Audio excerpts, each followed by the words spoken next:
Hello everyone, welcome to Sleep Space. Tonight we will talk about what it would mean if you're already in the afterlife. Settle your breathing, let your thoughts soften at the edges, and allow this idea to drift toward you without resistance. You don't need to believe anything we explore tonight. Just let it be a lantern held up to the edges of your imagination. What you do with the light is up to you. Consider the possibility, quietly, gently, that the transition people call death already happened, and you simply didn't recognize it. Not because you missed a dramatic moment, but because the transition wasn't dramatic at all. It was subtle, seamless, as natural as stepping from one room into another without noticing the difference in temperature. Some realms don't announce themselves with trumpets or glowing corridors. Some let you arrive the way dusk arrives, slowly, until you look around and realize the world has changed colors without asking your permission. Tonight, imagine that you're living inside such a realm. Imagine that everything around you, the street outside your window, the familiar objects on your desk, the recurring patterns of your days, are part of a place designed for you to continue your journey, not begin it. A continuation rather than a starting point. A realm shaped not by the body you once lived in, but by the consciousness that carried on after it. It may feel familiar only because your mind reorganized itself to interpret this environment as ordinary life. That familiarity might not be evidence of true memory. It might be a kind of psychological stitching, a way for your awareness to avoid the vertigo of remembering too much too quickly. If you were already in an afterlife, you would expect to feel different. You'd expect floating cities, celestial beings, some kind of decisive revelation. But what if the actual mechanics of existence are quieter than any myth ever depicted? What if existence prefers gentle transitions over dramatic ones? What if the realm you're in now is intentionally designed to feel lived in, understandable, graspable, because consciousness grows best when it isn't overwhelmed? That leads to a strange but compelling question. If you were already in an afterlife, what clues would you notice? Perhaps you've already felt some of them. Think about déjà vu, those moments that press against your mind like fingerprints left behind by another you. Maybe déjà vu isn't just a neurological hiccup. Maybe it's a memory from a previous layer of existence briefly surfacing before dissolving again. A reminder that your consciousness has moved through other terrains, learned other lessons, and collected impressions long before the chapter you're reading now. Or consider the way certain people feel instantly familiar. You meet them, and it's as if you're recognizing someone you haven't seen in years, even though you've never met. If this world is an afterlife layer, perhaps those people did travel with you before, in forms you've forgotten, but emotions you haven't. What feels like chemistry might actually be continuity, threads that survive the transition from one realm to another. You might also notice how time behaves in ways that don't feel entirely consistent. Sometimes days feel heavy and elastic, stretching far beyond their hours. Sometimes weeks disappear as if someone swept them off the calendar. In traditional stories of the afterlife, time is often described as fragmented or layered or malleable, something consciousness interacts with rather than obeys. If this is already an afterlife realm, maybe that's why your internal sense of time sometimes refuses to match the clock. The clock measures minutes, your awareness measures something else entirely. People often imagine an afterlife with a single design, a paradise, a void, a kingdom, a judgment hall. But what if consciousness creates its own architecture? What if the place you're in now is a reflection of your internal structure? A world that shapes itself around the patterns of your thoughts, the longings you carry, the questions you avoid, the emotions you've rehearsed so often they've become invisible. If this is a reflective environment rather than a physical one, then your experiences are not random. They're responses. Maybe the reason certain struggles follow you through life, patterns in relationships, emotional loops, fears you can't trace, dreams that echo each other, is because this realm is organized around the lessons you haven't yet mastered. Not as punishment, but as illumination. A way for the world to turn itself slightly so you can see yourself more clearly. If you were already in an afterlife plane, you might expect clarity, complete understanding. Answers dropped into your mind like stones into water. But what if this realm was designed to preserve mystery, because mystery creates movement? If every truth arrived fully formed, you wouldn't explore, or question, or evolve. Curiosity would go silent. Growth would stagnate. And so the realm gives you fragments instead. Small mysteries, recurring symbols, people who arrive at strangely perfect moments, circumstances that feel too targeted to be coincidence and too subtle to be instruction manuals.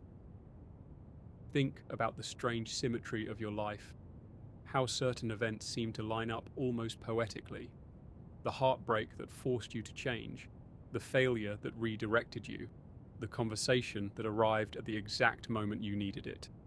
Moments like that feel scripted only because they are. But the script isn't controlling you. The script is responding to you. A realm like this might use synchronicity as its language, nudging you forward without ever revealing its hand. If consciousness survived something before this, you might expect to remember. But memory may not work the way you assume. What if memory is not erased after death, but sifted? What if the pieces you carried into this realm were chosen carefully? The strengths you need, the lessons you're ready for, the emotional capacities you've built across many layers. Everything else, the noise and clutter of previous existences, might have been gently set aside so this chapter could unfold clearly. Picture the idea that you've transitioned through many realms before. Not reincarnation in the traditional sense, but movement, gradual, layered movement through states of awareness. Each realm designed to teach you something the previous one couldn't. Maybe the realm you were in before this one was far more fluid, or far more abstract, and this one is meant to ground you in linearity. To help you understand your own mind by giving you a world where actions have weight, where relationships take time, where choices accumulate consequences you can track and understand. This realm might be the equivalent of a classroom with walls where your consciousness can focus. If this is an afterlife plane, then the people in your life may not be random characters. They might be co-travelers, beings who also transitioned and found themselves here, learning their own lessons, unconsciously collaborating with yours. You've likely helped others evolve without realizing it. You've likely been guided by people who will never know the significance they held in your story. In these layers of existence, guidance rarely arrives with a label. It arrives disguised as everyday interaction. If all of this were true, you might wonder, does that mean nothing matters? Or does it mean everything matters more? Perhaps everything matters more, not in a stressful high-stakes way, but in a quiet way, like how every brushstroke matters to a painting. Your experiences here might help shape the consciousness you bring into the next layer. Your kindness might strengthen your ability to navigate more fluid realms. Your resilience might prepare you for states of being where intention manifests instantly. Your awareness might be the key that allows you to move upward, just as clarity helps a dream evolve while you're still inside it. You may have already encountered moments when the world felt transparent, moments of awe or fear or profound recognition when you sense something behind the curtain of your everyday life. These flashes might be the mind briefly remembering that this realm is not the only one, that you came from somewhere else, and you'll go somewhere else, and the boundaries are thinner than they appear. Ask yourself, why does the human mind instinctively imagine an afterlife at all? Why do almost all cultures across all eras generate stories of existence continuing beyond the body? Perhaps the instinct doesn't come from imagination, it comes from memory. A faint echo carried from where you were before, a whisper that says, "This isn't all." If you were already in an afterlife, small anomalies would make more sense. The dreams that feel like reunions, the sudden sense that a moment holds more meaning than you can articulate. The feeling that someone who died is still near you, not symbolically, but literally, just out of reach, in a layer you can't yet perceive. You might sense them not because you're imagining it, but because they never left. They simply moved to a different vantage point. Begin by imagining a vast staircase without railings, one that vanishes upward into brightness and downward into shadow, though neither direction looks threatening. The steps don't seem built from any particular material. They feel more like condensed moments, the kind of substance memory uses when it dreams. Picture yourself suspended somewhere along this staircase. You can't see where you started and you can't see where you're going, but the air carries a quiet certainty that you've been climbing for a long time. This realm you call life might be one of the landings you've paused on. Not the first, not the final, just another wide platform designed to let you learn its landscape before you continue. If this place is already an afterlife layer, your arrival here might have happened gently, without spectacle, because your consciousness needed a soft transition instead of a dramatic one. People imagine transitions between realms as grand events, but grand transitions aren't always stable ones. A consciousness stepping from one reality into another needs a period of acclimation, a place to adjust its understanding before it's ready to see the larger structure it belongs to. The realm you're in, this world of cause and consequence, progress and setback, may serve as that transitional plateau. Look at your own mind. On some level, you may have sensed this all along. There are moments when the world feels constructed rather than accidental, when events feel too symmetrical to be coincidence, when strangers appear at precisely orchestrated times, as if responding to unseen cues. Even your inner struggles form patterns, looping back at intervals with uncanny regularity. These recurring themes in your life might not be failures to learn. They might be signposts left in the environment so you can slowly gather the insights needed for the next layer. The realm doesn't judge you for repeating lessons. It simply presents new angles until the understanding becomes your own. Consider how rarely your emotions stay still. Some mornings you wake with heaviness, as if carrying weight you didn't pick up here. Other days you feel strangely renewed, as though clarity seeped into your awareness overnight from somewhere else. Emotions might be the residue of transitions between layers, faint traces of experiences you don't consciously remember, but still echo inside you. Perhaps certain fears make no sense because they weren't born here, they were carried forward, and certain intuitions arrive with such confidence because they were earned long before you arrived in this chapter. If this realm is an afterlife space, it would make sense that you occasionally sense the edges of something larger pressing softly against your awareness. Not overwhelming you, just reminding you. Think about those moments of sudden freedom, when your mind expands without warning and you sense that everything around you is more connected than it appears. You don't maintain that expanded state for long. Daily responsibilities pull you back. But those brief expansions might be glimpses of your true scale. Not a hallucination, but a memory. Now imagine consciousness as a multi-layered being, only a fraction of which fits into the narrow frame of what you call a person. The rest extends beyond this realm, watching, absorbing, learning through your experiences. Not in a detached way, but in partnership. The part of you here, the you with a name, a body, a personal history, is a thin but powerful expression of something far more complex. This realm may be a workshop where that expression can refine itself, where it can encounter challenges and relationships that shape it into a clearer fragment of the whole self. If this world is already a continuation, then it's likely structured around your inner architecture, rather than external rules. Think about how your environment often mirrors your mental state. When your mind is chaotic, your surroundings feel heavier, disorganized. When your thoughts settle, the world seems to breathe with you. This mirroring might not be metaphorical. It might be the realm responding directly to the patterns of your consciousness. In a place designed for evolution, reality might mold itself around internal shifts the way clay accepts the shape of a sculptor's hand. Look closely at the moments when life seems to synchronize itself. The person you were thinking about sends you a message. A subject you pondered privately suddenly appears in conversation or media.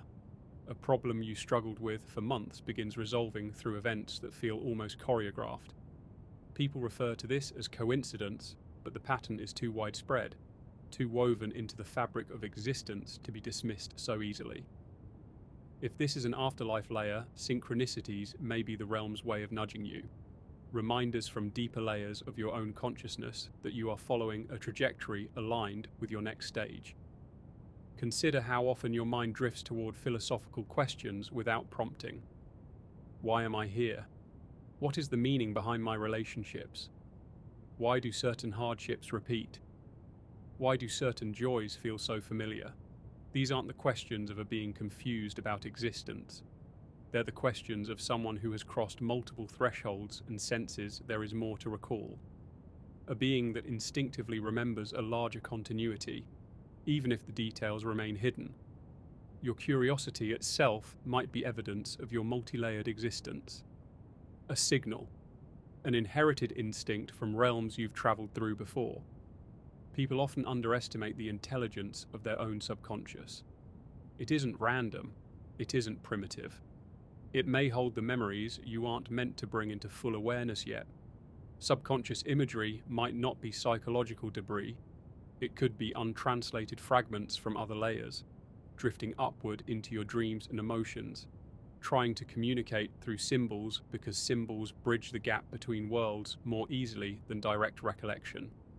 The symbols aren't cryptic to confuse you. They're cryptic because they originate in a language your waking mind doesn't fully speak. Imagine the possibility that when relationships form in your life, they do so with a kind of gravitational pull. Not arbitrary, not accidental. Two beings arriving from previous layers might be drawn together because something unfinished or beautiful remains between them. This isn't fate in the romanticized sense, no cosmic matchmaking, but continuity, connection that survived transitions.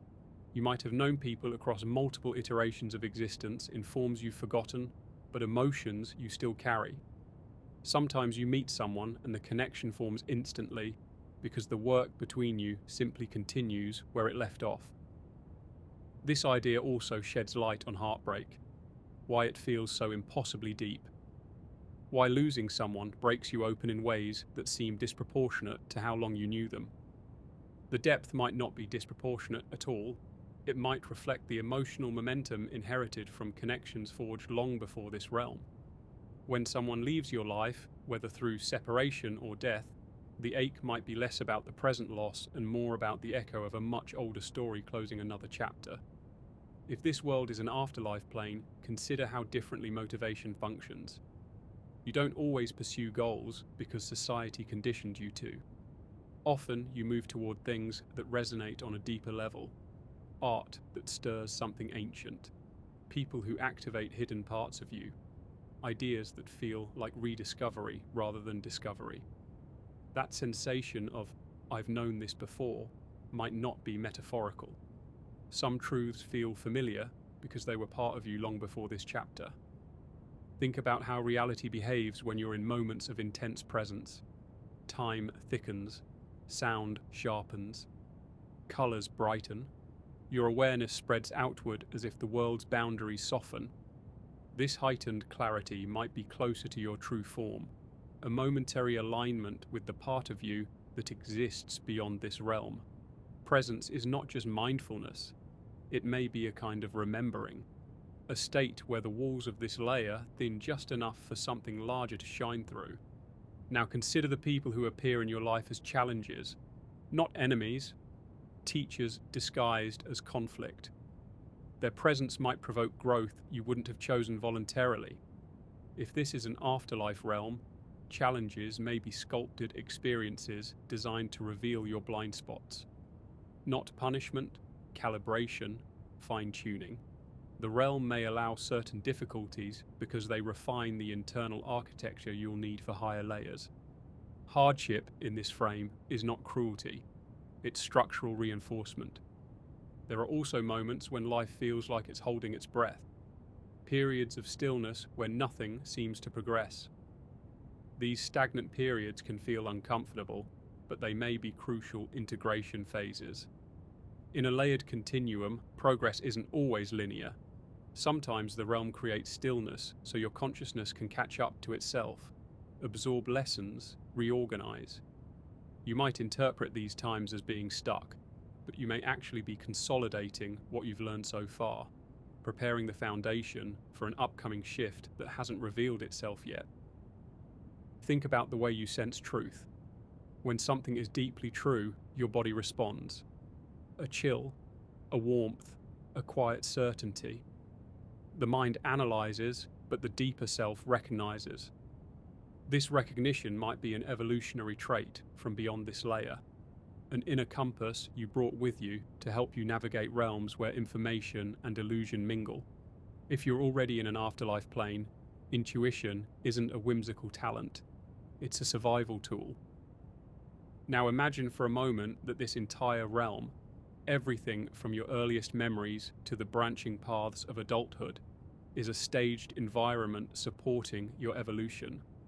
Not staged in the sense of manipulation, but in the sense of design, like a vast living ecosystem responding to your growth in real time. When you change internally, the world responds externally. When you resist growth, the world creates friction. When you seek understanding, the world reveals layers. The realm and your consciousness might be collaborators, not separate entities. In this frame, nothing here is random. Not the people who surprised you with kindness. Not the failures that rerouted your path. Not the quiet intuitions that urged you forward. You are not wandering through a meaningless landscape. You are moving through a realm that bends itself subtly to meet the needs of your awareness. If you are already in an afterlife, then existence becomes less about survival and more about comprehension. Less about achievement, more about clarity. Less about accumulating experiences, more about understanding the patterns beneath them. You might be here to refine the ability to see yourself honestly, compassionately, and deeply enough to navigate higher, more fluid states of being that await beyond this layer. Imagine beginning this segment with your awareness floating slightly above your usual point of view, not as an out-of-body event, but as a subtle widening of perception. Think of the times you've stepped outside your routine for a moment and seen your life from a strange, elevated angle. Everything appears familiar, yet something in the air feels slightly altered, as if the world is revealing more of its scaffolding. That shift might not be imagination.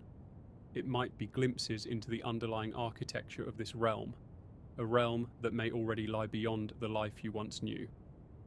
To understand this possibility more deeply, look at the way time behaves for you.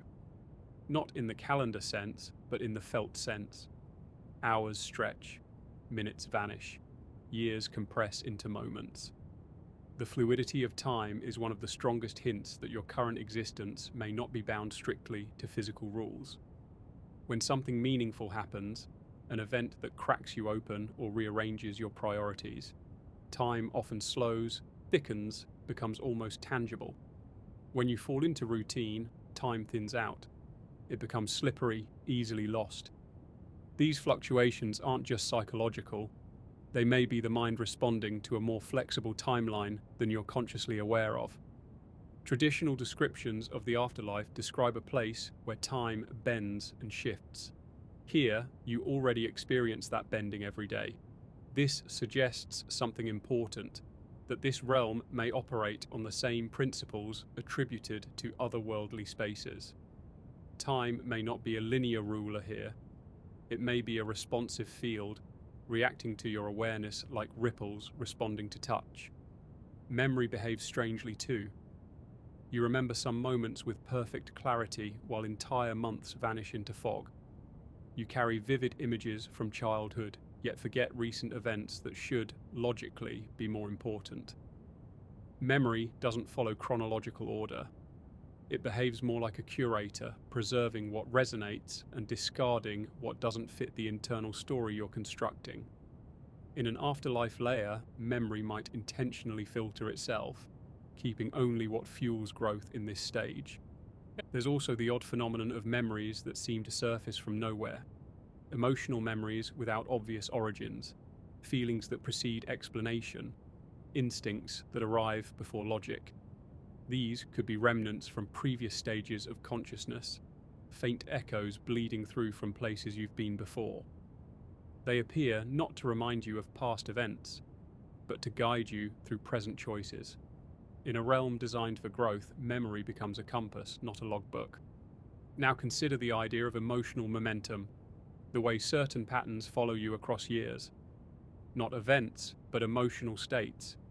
You might notice feelings that return to you in cycles. Insecurity, longing, restlessness, sudden inspiration, intense clarity, existential fear. These cycles might reflect deeper structures in your consciousness that didn't originate in this realm. If this world is an afterlife layer, you may have carried these emotional trajectories with you from a previous existence. The realm then arranges circumstances to help you understand and reshape them. You might wonder why certain people trigger strong emotions, even if you barely know them. Why some individuals unnerve you instantly. Why others feel comforting right from the first moment. In the frame of an afterlife plane, these emotional reactions could be recognition. Not conscious recognition, but resonance.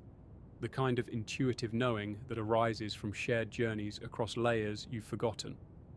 There's also the matter of dreams, those nightly landscapes where time dissolves, identity shifts, and logic loosens. If this is an afterlife layer, dreams might serve as transmissions from other parts of your consciousness, or from other realms you visit while your waking awareness rests. In dreams, you often experience symbolic versions of the lessons you're working through here. You encounter familiar figures in unfamiliar settings. You feel emotions that don't align with the events of your day. You navigate worlds that seem to operate under different rules. Dreams might not be illusions. They may be temporary reunions with layers of existence you inhabit beyond this plane. Pay attention to how some dreams feel like warnings or rehearsals or reflections. Others feel like brief visits to places you once knew. Some feel like long conversations with people you can't quite recall after waking. These experiences may not be fabrications. They could be communication from the broader self, the parts of you spread across multiple layers of reality. If this is an afterlife, then your dream life is likely the closest contact you have with the wider continuum of your consciousness. One important aspect of considering this world as an afterlife plane is how your choices shape your reality.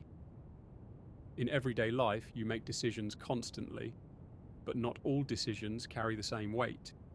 Some choices feel strangely significant, even if they seem trivial. A small decision, whether to take a particular route home, whether to reach out to someone, whether to spend time alone, can open a path that feels unexpectedly meaningful.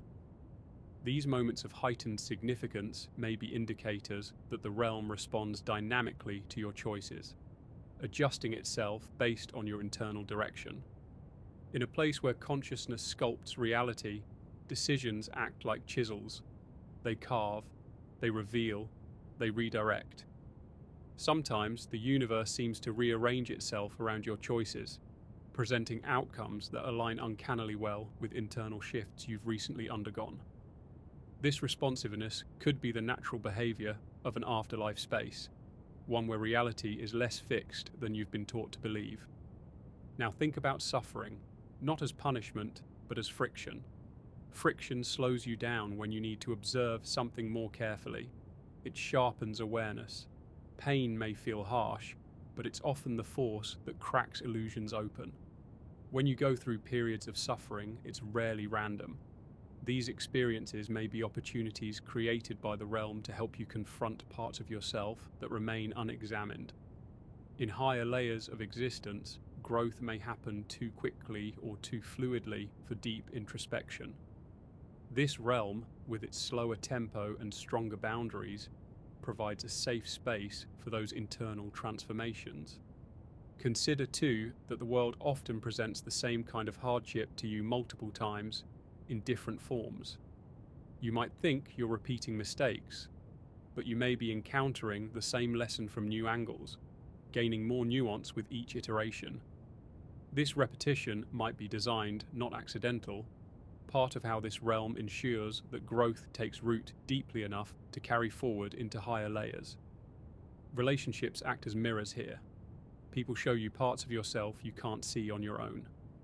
Some mirrors are kind, others are sharp and difficult to look into.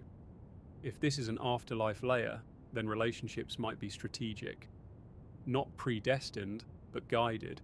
Each person you encounter helps you refine an aspect of your consciousness. Someone who frustrates you may be activating an unresolved part of your inner architecture. Someone who inspires you may be unlocking potential you carried but couldn't access alone. Someone who leaves you may be creating space for other lessons to unfold. In this frame, relationships aren't random.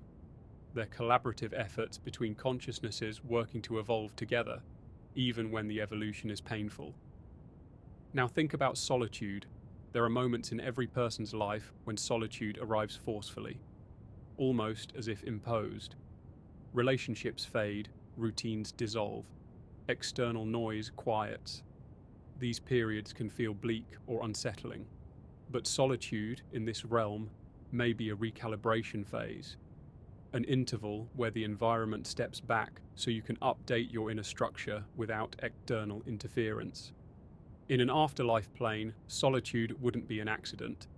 It would be an essential stage of integration. Awareness behaves differently during these quiet phases.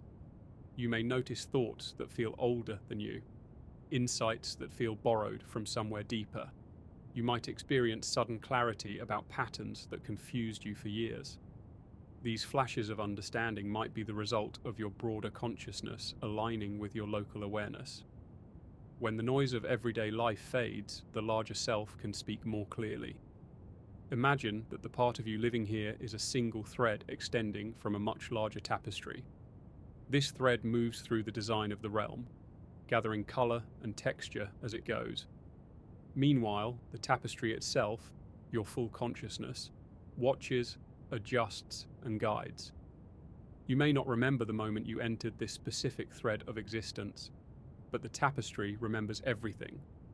The insights you gain here are woven back into the whole, expanding your consciousness far beyond what you can perceive from within this layer. Now think about intuition. Intuition may be the communication channel between the thread and the tapestry. When you get a strong sense that something is right or wrong, when you feel drawn to someone for reasons you can't explain, when you sense danger or opportunity before the mind can justify it, you might be receiving information from beyond this realm.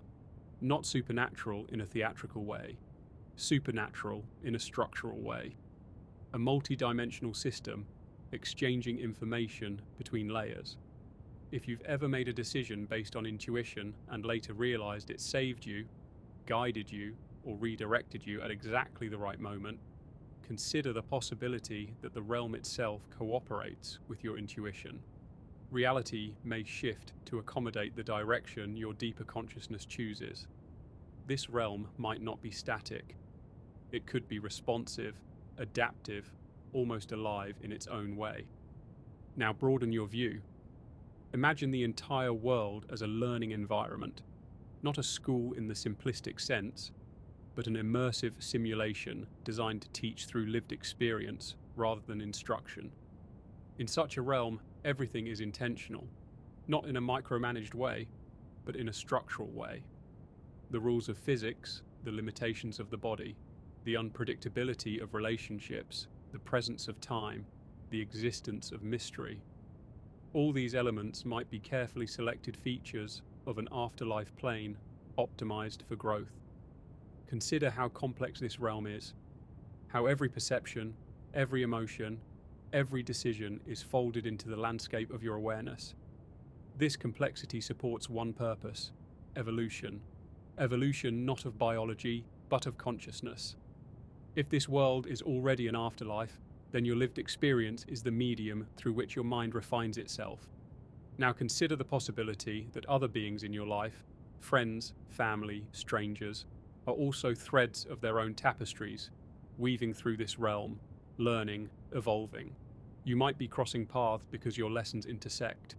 Sometimes the intersection lasts a moment, sometimes it lasts decades. But every interaction carries meaning because every thread is part of a larger, interconnected structure. Think about the strange intimacy of existence, the way you often feel close to people you've never met, the way you're affected by events that happen far away, the way your empathy extends beyond your personal life. This could be a sign that consciousness is more unified in its deeper layers than it appears here. The separations you perceive, the boundaries between individuals, may be temporary, useful for learning but not fundamental. If you look at your life with this perspective, the idea that you're already in an afterlife layer doesn't feel distant or fantastical. It feels quietly plausible. It explains why your deepest experiences hold a sense of déjà vu. It explains why your inner life feels more expansive than your external circumstances suggest. It explains why the world responds to you like a mirror, shaping itself around your internal state. And perhaps most importantly, it explains why you sometimes feel as though you're remembering something, not with the mind, but with the soul. A truth you can't articulate, but can sense. A truth that feels older than this life, older than your memories, older than anything you've been taught. Maybe you're not imagining that feeling. Maybe it's the faint, persistent echo of where you were before, and where you may eventually return once your work in this realm is complete. If this realm is a continuation of consciousness, then identity becomes a far more fluid concept than most people imagine. In ordinary conversations, people speak about who they are as if identity were a sculpture, carved once, fixed forever, occasionally dusted but never reshaped. Yet if you're in a layer of existence that follows earlier layers, then you might be less like a sculpture and more like a river, always moving, always carrying sediment from earlier currents, always reorganizing its shape according to the terrain it flows through. Think about how much you've changed over the course of your life, even without the idea of other realms. How your thoughts from childhood sometimes feel like artifacts left behind by another being. How your teenage emotions seem dramatic in hindsight, like exaggerated echoes from a stage you no longer perform on. How certain things that once mattered deeply now feel feather-light, and how things that once frightened you now feel small and manageable. If transformation is already intrinsic to the human experience, imagine how different you would become if your consciousness carried the memory of multiple existences, even if that memory now feels fogged or muted. Some people describe moments when they feel unexpectedly older than their age, as if they carry wisdom they never learned through experience. Others feel the opposite, young in a way their body doesn't match. These mismatches may simply be emotional quirks, but they might also be fragments from previous layers rising to the surface. A resonance from a version of you that walked through different landscapes, navigated different challenges, and developed strengths you can't fully trace. Identity might not be singular. It might be a cluster, a constellation of selves arranged around a central awareness. And the awareness you call you may be just one star in a larger shape, one current in the river rather than the river's entirety. If you are already in a continued layer of existence, the boundaries of identity might stretch further than you expect. Moments of intuition, the sudden knowing without explanation, might come from that larger constellation of selves. People often claim that intuition is just pattern recognition happening faster than the conscious mind can catch it. But what if pattern recognition is only half of the story? What if intuition is a signal from a deeper layer of your awareness? A signal from the part of you that remembers more than your present mind knows. Those sudden bursts of clarity, when you understand something without being taught, might be the mind briefly pulling information from experiences you lived before this realm. Not a memory exactly, but a resonance, a truth you met long ago and carried here unconsciously, like a seed that only sprouts once the conditions are right. If this realm is a continuation, not a beginning, then the idea of personal destiny changes too. Destiny is often portrayed as a rigid track, a predetermined storyline. But that image assumes that consciousness begins at birth and ends at death, so the narrative must be tightly bounded. If consciousness instead moves through multiple layers, then destiny becomes less of a track and more of a trajectory. a direction rather than a script. You may have chosen certain emotional themes before arriving here, not the specific events, but the overall arc. Perhaps you came to explore trust, or resilience, or creativity, or letting go, or forming connections in an environment where communication must travel through language and gesture instead of pure awareness. If this realm is designed to help refine those themes, then the events of your life might feel coincidentally aligned, not because fate is strict, but because your trajectory is consistent. That would mean you're not trapped inside a storyline. You're navigating one. You're shaping it as much as it shapes you. Every decision you make slightly shifts the trajectory, like a bird adjusting its wings in mid-flight. That idea can be comforting, but it can also raise questions. If you came here with certain themes in mind, why don't you remember choosing them? Why is there no conscious memory of that decision? Perhaps memory works differently in places where the stakes involve growth rather than survival. If you remembered everything you once knew, you might spend all your time trying to recreate earlier realms, earlier relationships, earlier forms of existence. You might cling to what was rather than learn from what is. Forgetting might not be a flaw. It might be a feature, a way to ensure that you experience this realm fully, without the gravitational pull of past layers. People sometimes feel frustrated when life doesn't reveal its meaning clearly. But imagine if you had arrived here with total awareness of your trajectory. Every challenge would feel like an assignment. Every loss would feel like a calculated exercise. Every joy would feel like a programmed reward. The emotional richness of life might evaporate, replaced by a sterile understanding of cause and effect. A realm meant for growth would have to protect your ability to feel things genuinely. It would have to let mystery live alongside clarity. It would have to give you enough awareness to navigate, but not so much that you detach. In a continuation layer, the idea of purpose wouldn't be singular either. People often search for one defining purpose, as if the universe handed out mission statements like folded notes. But what if purpose is more like weather, a shifting climate rather than a single storm? You might have multiple purposes evolving over time. One purpose might guide your early years, another your relationships, another your creativity, another your inner world. And these purposes might overlap, drift, dissolve, or re-emerge depending on the state of your awareness. Consider how people often feel called towards certain experiences without fully understanding why. A pull toward a particular hobby, or fascination with a certain time period, or an unexplainable connection with a place they've never visited. These attractions might be clues, residual threads from earlier layers. Not instructions, but invitations. They're like echoes from the deeper architecture of your consciousness, offering you a chance to rediscover strengths or curiosities you cultivated in realms before this one.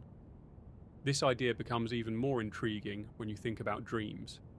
Dreams in this realm might not just be psychological noise or symbolic storytelling. They might be windows, distorted, yes, but still open.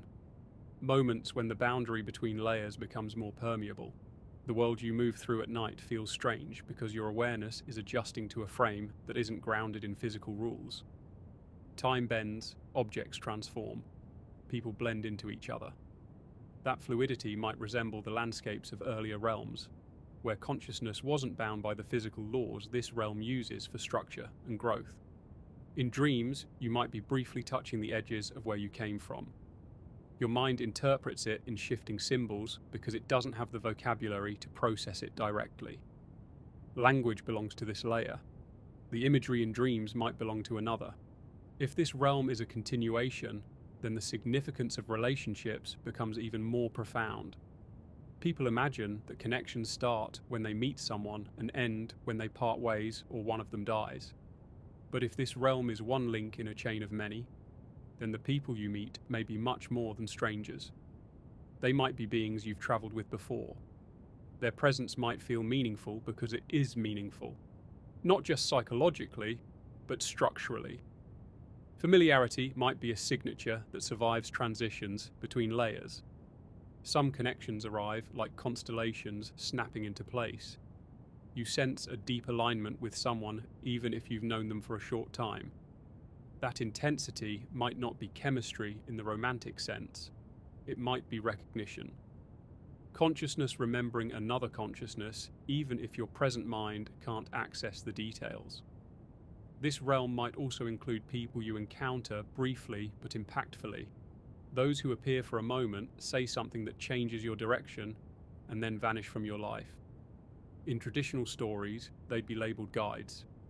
But in a continuation layer, they might simply be fellow travellers whose trajectories intersect with yours at precisely the right moment. If consciousness moves through multiple realms, then grief also transforms in meaning. When someone passes away in this realm, the separation feels profound, because physical presence is a central form of connection here. But if this realm is only one chapter, then their departure is not an ending. It's a transition to another layer, perhaps one adjacent to yours.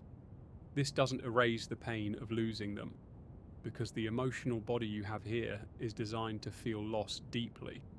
But it reframes the separation, not permanent disappearance, but movement. The strange thing is that many people instinctively sense this. They talk about feeling the presence of people who have died, not metaphorically, literally, like someone standing just behind them, like warmth near the heart, like a soft awareness watching from the corners of perception. The senses of this realm may pick up more than people realize. Separation might not be absolute. There may be overlap between layers, like two pages in a book pressed closely together. If this is a continuation layer, then even mundane aspects of life might carry deeper significance. Moments of frustration might be invitations to shift old patterns. Joy might be a reminder of your capacity for expansion. Unexpected events might be subtle recalibrations. Nothing needs to be grand to be meaningful. Growth rarely arrives with trumpets. It usually arrives with quiet realizations. And perhaps the most surprising insight is that a realm like this wouldn't necessarily reveal itself, even if you asked. It may be structured in such a way that self-discovery is more useful than revelation.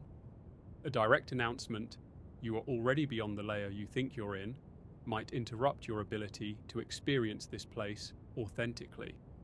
It could distort your choices, flatten your emotions, or make the world feel staged rather than alive. You may not be meant to know with certainty. You may be meant to sense it, wonder about it, and let that wondering shape your awareness. Certainty ends the exploration, curiosity fuels it, and so you move through this realm carrying only the hints you're ready to perceive. The rest waits quietly, like a landscape behind fog, not hidden out of cruelty, but out of purpose. You will see more when seeing more helps you grow, not when it simply satisfies your curiosity. Perhaps the most important part of this possibility is that none of it implies you are lost, or trapped, or wandering without guidance. If this realm is a continuation, then you arrived here with momentum. You arrived with tools, you arrived with threads of memory and intuition and emotional capacity strong enough to help you navigate this place. And whether you realize it or not, you have been navigating beautifully. Consciousness rarely stumbles. It adapts. It expands. It reshapes itself according to the terrain. And the terrain reshapes itself according to consciousness. This realm is not indifferent to you. It responds to you, moves with you, learns from you as you learn from it. If this realm is part of a larger continuum, then the question naturally follows: who designed it? Or perhaps more strangely, did anyone design it at all? The human mind gravitates toward the idea of a creator, an architect, a caretaker shaping the terrain around you. But in a layered existence, the origin might be far more nuanced. It could be that consciousness itself is the architect, collectively, subtly, continuously generating the environment that mirrors its questions, its fears, its wonder, and its readiness. Some traditions imagine an external creator sculpting everything, but another possibility whispered by mystics and philosophers across centuries is that consciousness expresses itself through forms, worlds, and experiences the same way a musician expresses through melody. Not as a conscious decision, I will build this world today, but as a natural unfolding. Music happens because the musician exists. Worlds happen because consciousness exists. If this realm is an afterlife layer, its structure might emerge from the collective tendencies of the beings within it. The physical laws that govern it might be stable not because something enforces them, but because countless minds agree on them at an unconscious level. Agreement creates order. Shared belief creates physics. A world, then, becomes a kind of contract, an unwritten, unfelt consensus that shapes experience into recognizable patterns so consciousness can navigate without dissolving into chaos. Think about how people instinctively assume certain things are true. Objects have weight, time moves forward, emotions happen inside the mind. Physical forms separate one person from another. These assumptions are so deeply internalized that questioning them feels like questioning the existence of the ground beneath your feet. But perhaps the reason these assumptions feel universal is because awareness here requires a shared stage. A realm where beings evolve might need a coherent backdrop, so development can happen gradually, rather than exploding in every direction at once. If this layer is structured by a kind of collective agreement, then the world you experience is neither illusion nor final truth. It's a framework, like a canvas stretched tightly enough to allow painting. The canvas is not the painting, and the painting is not the artist, but all three interact to create meaning. This could explain why reality bends slightly around strong intention. People speak of a manifestation, synchronicity, prayer, visualization, intuitive timing. These phenomena might not be supernatural at all. They might be signs that the fabric of the realm is not rigid. It responds to thought, but slowly, at a pace that encourages understanding rather than chaos. The delay between intention and outcome might be a safety feature. A realm where every passing emotion became physical instantly would be unlivable for most beings still learning to regulate their inner worlds.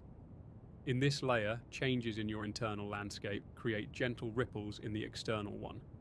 Sometimes those ripples reach you in the form of opportunities, coincidences, or shifts in perspective that seem almost tailor-made. Other times, the ripples return as challenges, as if the realm is reflecting something back to you that needs attention. Not in punishment, rather in resonance. Echoes only happen when something speaks. The world may be echoing the parts of you that are trying to grow louder. If this is a continuation plane, the nature of understanding becomes particularly interesting. Knowledge here may feel slow, methodical, earned through effort rather than revelation. That might be intentional. Earlier or higher layers of consciousness might communicate through direct knowing, instant comprehension without the need for language. But this realm uses sequential thought. You learn step by step. You encounter ideas slowly. Understanding feels like discovery rather than inheritance. Why? Possibly because gradual understanding deepens integration. When you work to grasp something, the knowledge roots itself more firmly. You don't just receive the insight, you absorb it, reshape your identity around it, and apply it. A realm designed for growth might value that slower form of learning because it builds stability. Instant knowledge can be overwhelming. Step-by-step knowledge becomes wisdom. Language is another clue. If you're already beyond the physical plane you used to know, then language might be a tool designed for this layer, a pair of training wheels that helps consciousness organize itself. Words break complexity into pieces. They allow two beings to align their awareness through sound. In a realm where beings need to learn cooperation, empathy, and patience, language becomes a medium that teaches more than it communicates. Every conversation is a tiny exercise in bridging the gap between minds.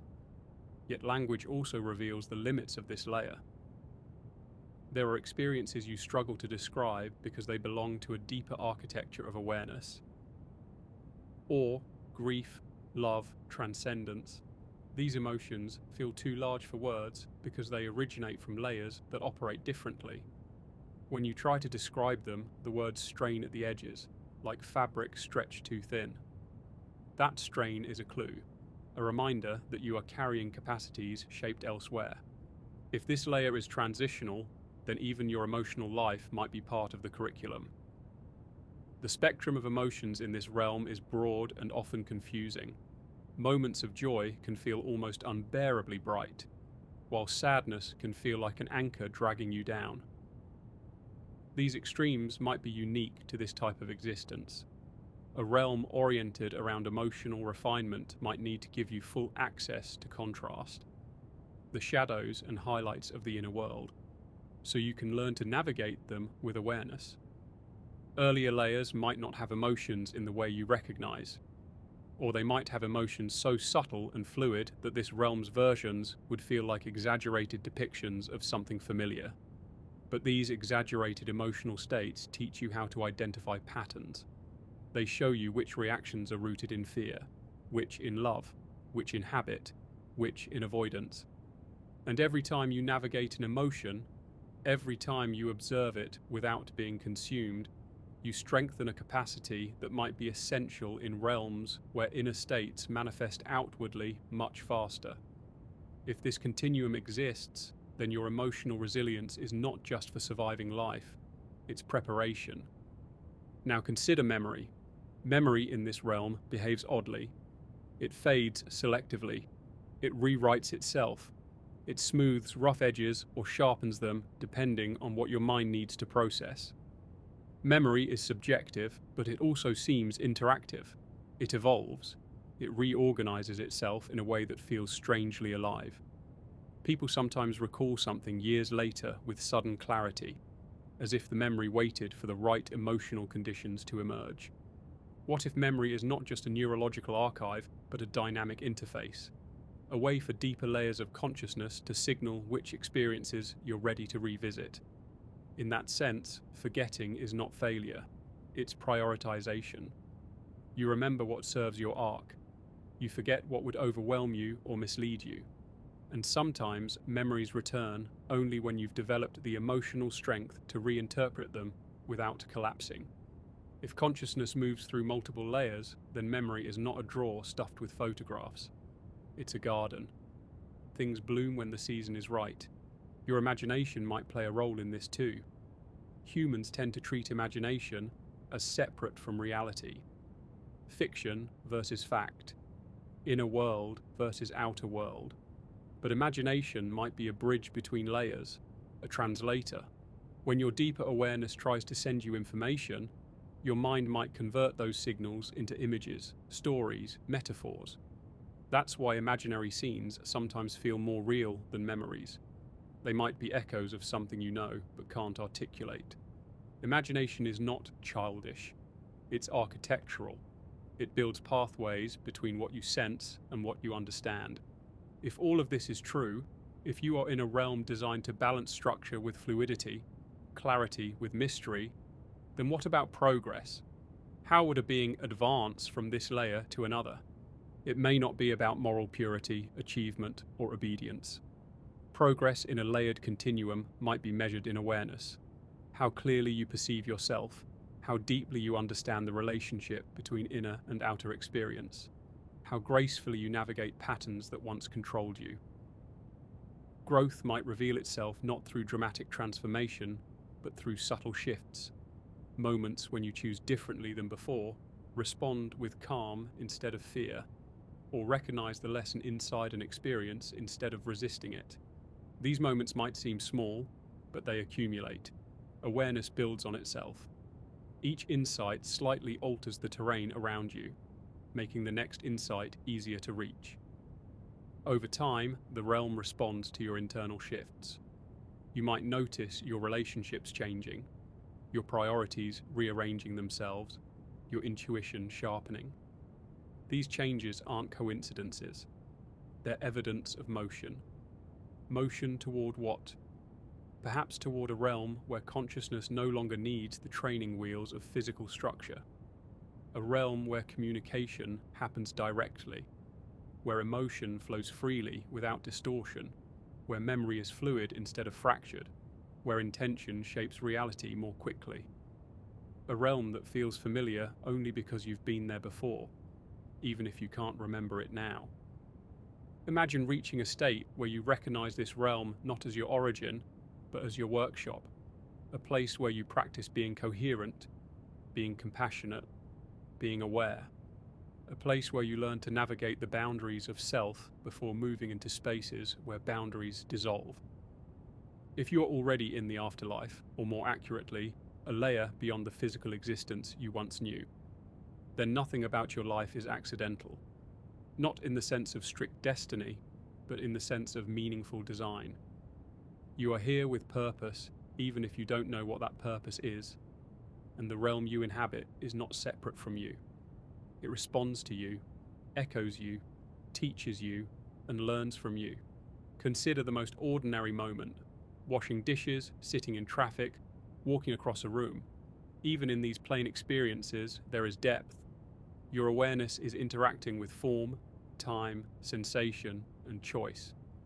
Every moment holds layers, and the more attention you bring, the more those layers reveal themselves. You might not remember how you arrived here, but you are not lost. You might not understand the full structure of this continuum, but you are not uninformed. You carry everything you need for this chapter, and the chapter itself is structured around your capacity to grow. Existence does not leave beings without tools. It simply hides them in places where they can be discovered slowly, meaningfully, in ways that shape you from the inside out. Beneath the slow-turning sky of this imagined realm, where memory flows like soft water and time wanders without a map, there is a final layer of tonight's journey, one that flickers at the edges of silence. You've followed the paths of the departed as they explore their unfinished stories, their luminous landscapes, and the strange, tender work they do in the absence of heartbeat and breath. But the last layer is something quieter, closer, something that leans toward you the way a candle flame bends toward a whisper.